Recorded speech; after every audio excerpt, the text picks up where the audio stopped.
Inside Mo's kitchen, inside Mo's kitchen, where all things are light, all things are light with Mo, the vegan oracle.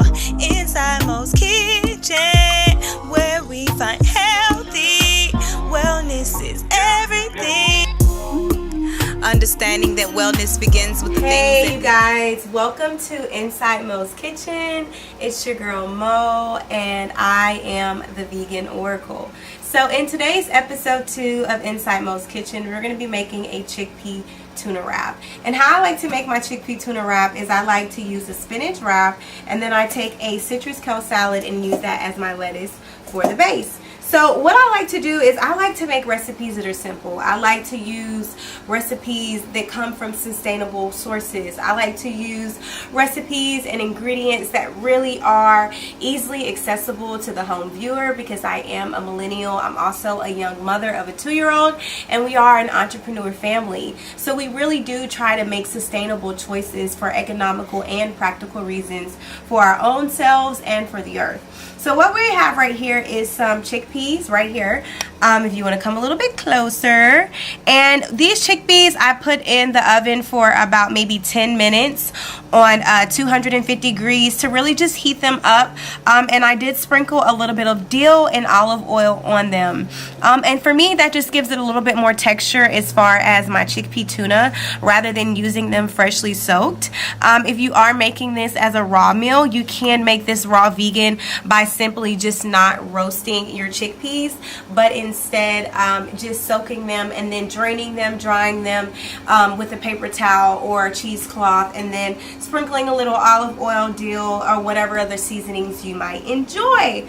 So what we're going to start with is we're really going to just take these chickpeas and we're going to put them right in the food processor. Now this is a food processor. It's a Black Decker, and I got it from Walmart about 2 years ago for like 30 bucks. It was like $39.99, and it hasn't failed me since. Is it like a commercial grade one where you can blend 18 cups of chickpeas at one time? No, but for your average home chef or for a small catering company or someone who's just getting started in product manufacturing, this is going to work for you. And don't underestimate it. Just because it's not $300, it really does get the job done. So what I'm going to do is I'm going to add some olive oil. I got this for $3.99 at Aldi's, and I do have some raw unfiltered olive oil, but I'm bougie and I like to save that strictly for my hair and skin products. This is a really good brand. It has a mild taste, even though it's a little bit cheaper and more affordable. It has a mild taste, and it does still have a really good heating point as well. So I'm just going to add maybe about 2 tablespoons of olive oil to the chickpeas.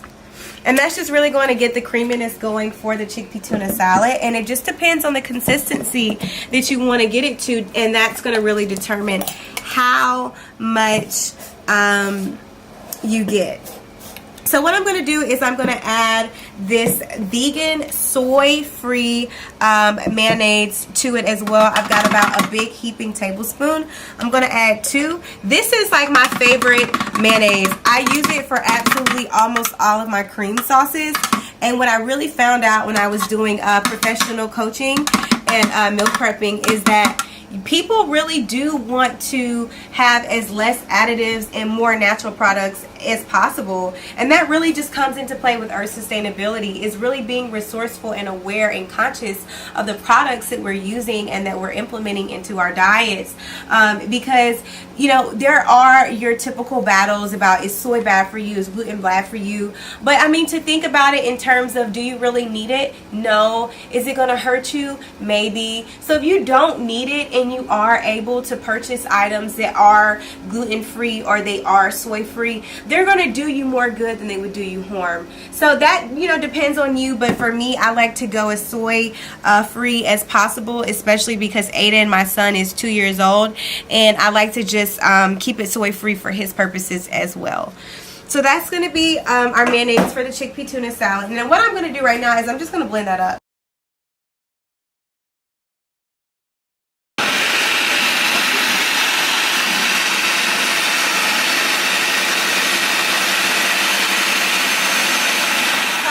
stop it for a second so you can kind of see what it's doing. So you can see that this wants some more liquid. Like that's what it's telling you. And then see what that does.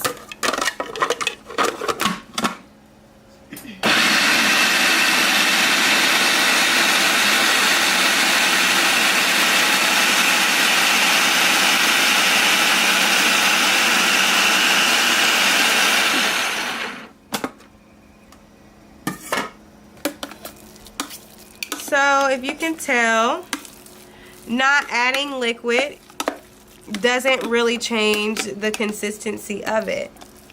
It does make it a little bit more finer as far as running your spoon. So I like it. I like this consistency. I think it does, you know, resemble what chickpea with tuna salad would look like. Now what I have here is a whole clove of garlic, okay? But I'm not going to put this whole clove of garlic in the food processor. Like, I'm not going to put this whole clove of garlic in the food processor like this because it is not a high quality professional food blender. It's really one that needs things to happen in small pieces. So I'm just going to show you what it would do. I'm going to show you what it would do if I just put it in there like this whole.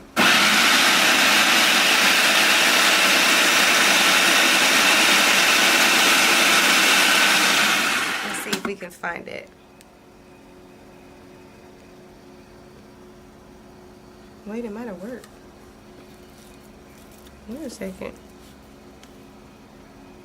We might have to bleep that out. So as you can see, I just added, as you can see, I just added the garlic and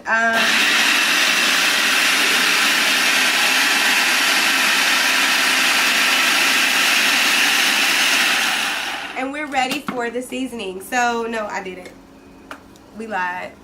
This is what it will do if you leave your whole piece of garlic in there. So what do you want to do? You want to take it out. Because imagine you're serving this at your restaurant or at your dinner party or to your family or to that new boo that you're trying to impress, that you think you're trying to show that you can cook. If they bit into this piece of garlic, they would never talk to you again. One, you wouldn't want to talk to them because your breath would stink so bad. And two, it just wouldn't be fair, okay? It's unnecessary to make someone's breath smell that bad. But garlic it's a healing ingredient. It really does have healing medicinal properties as far as inflammation, and really coming in handy as far as like, and I believe in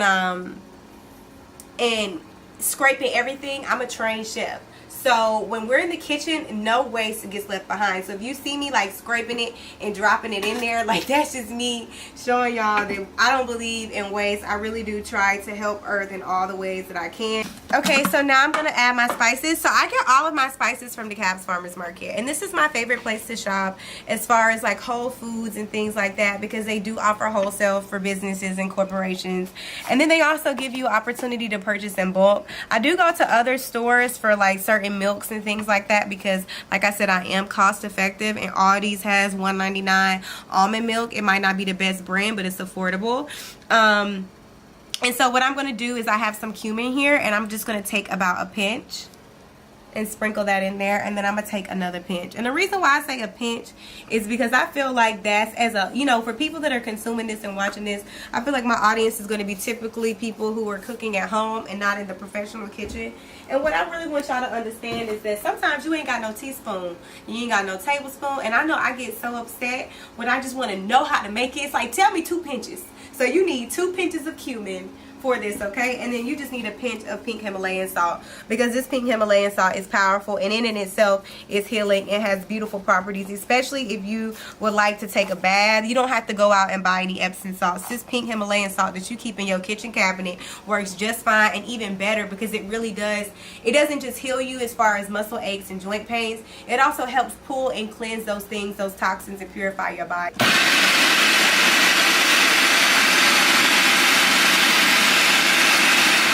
To mix those together. So now what I have right here is I have some almonds. I'm just gonna throw a little bit of almonds in there. I'm gonna save the rest of these for our kale salad as a crunchy topping, and then I'm gonna put a little bit of cranberries in there just for some sweetness. And I mean literally, when I say a few, I mean like this amount of a few. because that itself is sweet. You know, we over sweeten things. It's not that necessary. Foods itself are sweet.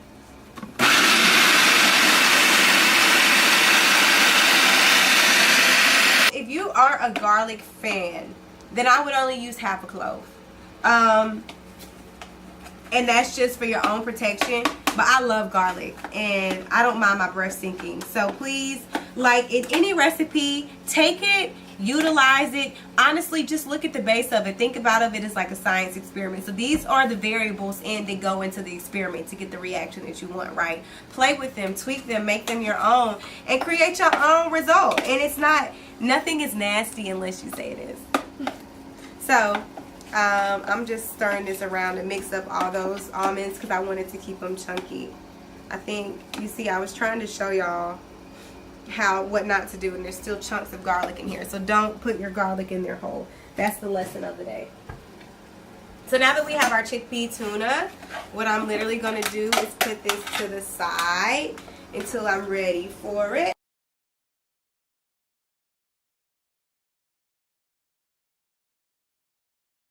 For the kale salad, what I love about kale is the fact that it's so forgiving and that it really likes attention. Like, kale is an attention seeker and you really do have to give it its attention.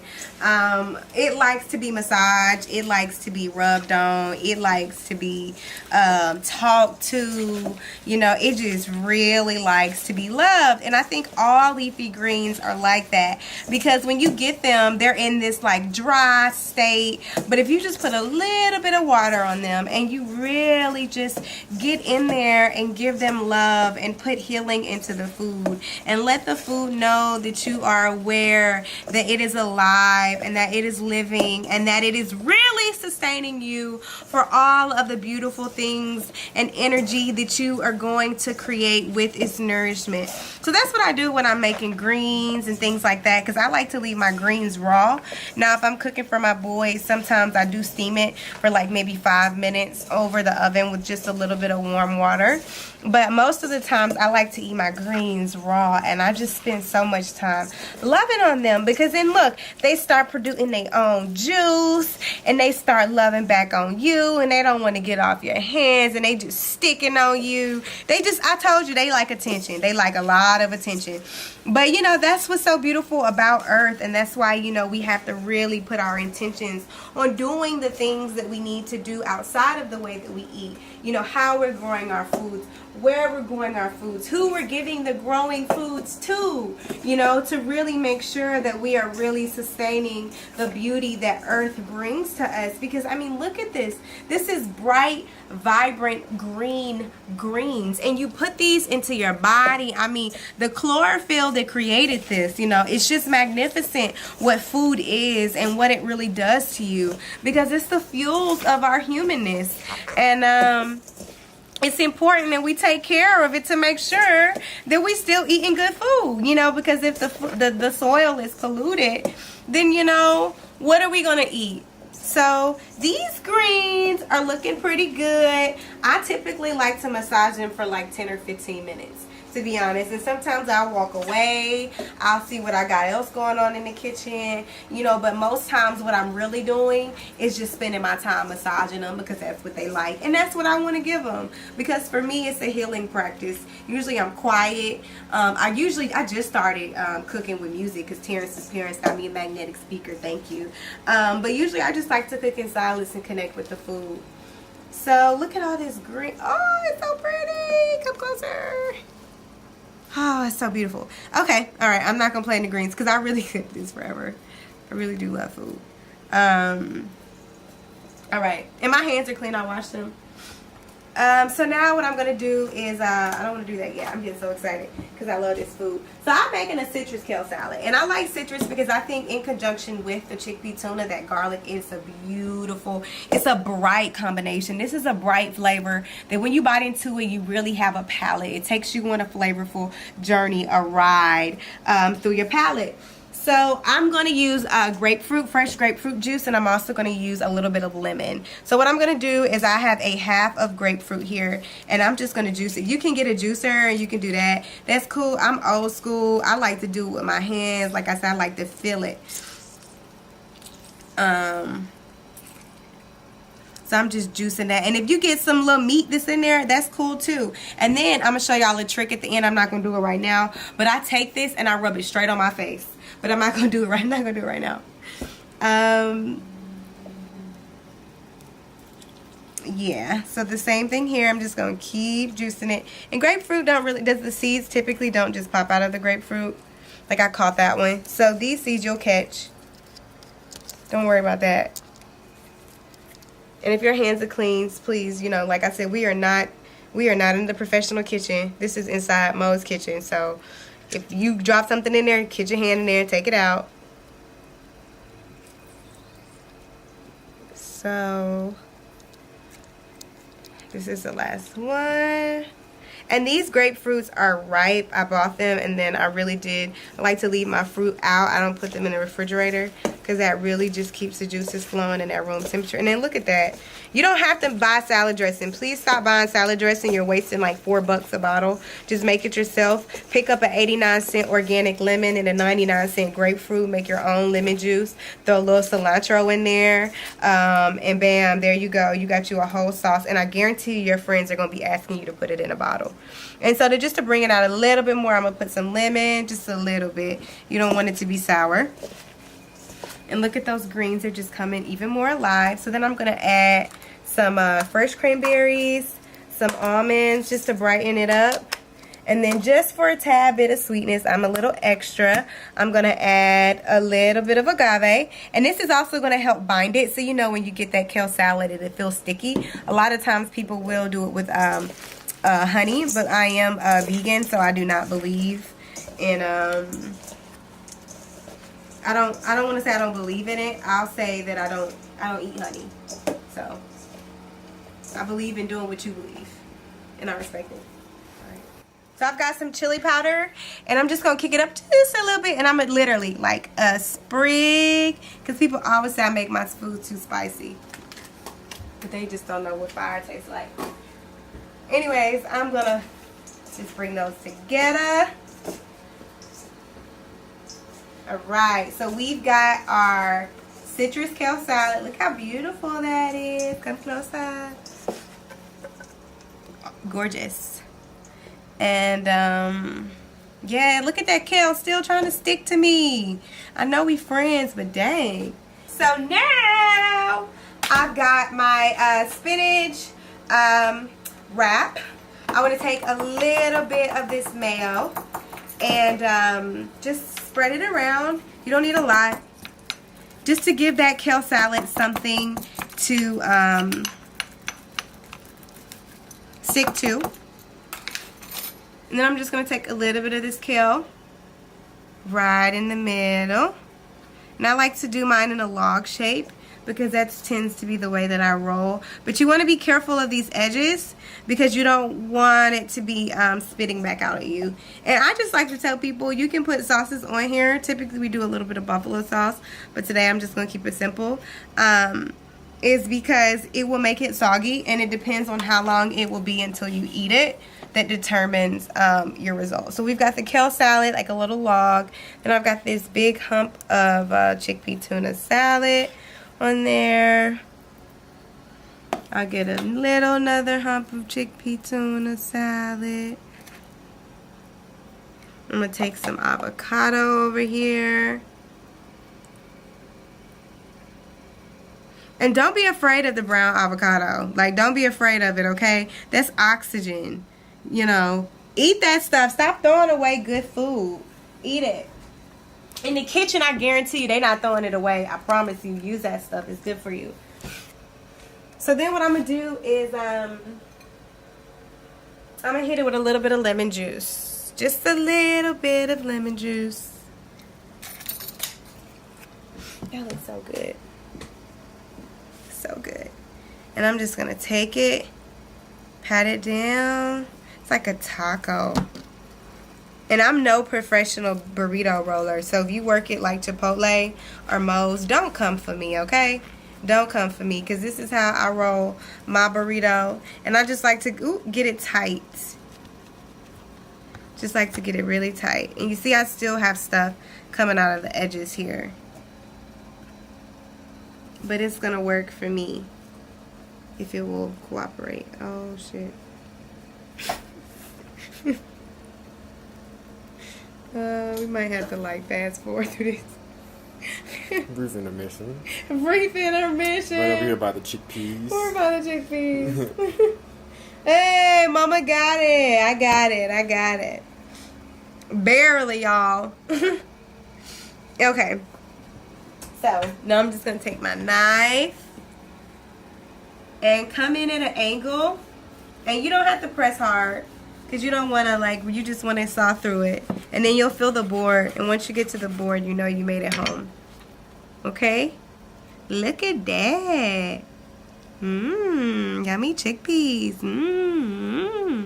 Okay, I'm going to plate it. Hold on. Make sure you stay tuned for episode 3 where we make a curry raw cabbage salad. Super easy, super yummy, and super affordable. This is your girl Mo. I love you. Peace. Oh, by the way.